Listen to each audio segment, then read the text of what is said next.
What you are looking at in this footage is freshwater meeting seawater, which was filmed where the Fraser River enters the Strait of Georgia in Vancouver, Canada.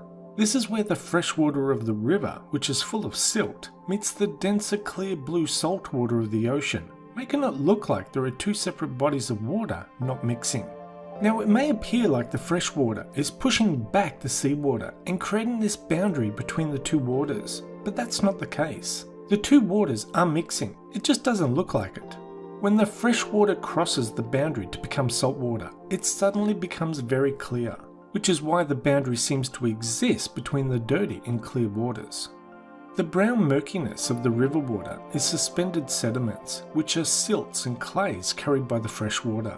However, salt ions in the seawater bind to suspended particles and cause them to stick together, causing them to become heavier and sink to the bottom of the ocean, making the water become clear. So where it may appear like an impenetrable boundary between two distinct bodies of water, it's actually a very sharply defined mixing zone.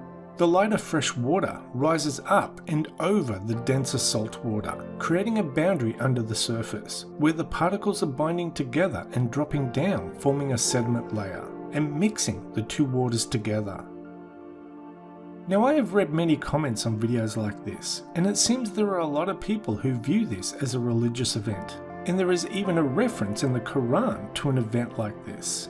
I myself believe it's simple science, with a simple explanation. The fresh water of Fraser River and the salt waters of the Strait both have different density, temperature, saltiness, and different materials in it, causing them not to mix. It's pretty much like how oil and water don't mix. But the waters are absolutely mixing, it just doesn't look like it on the surface. Now I understand people are always looking for miracles of God in everyday events, but the mixing of freshwater streams with ocean seawater is very common. But not all rivers produce this amazing boundary effect as the Fraser River.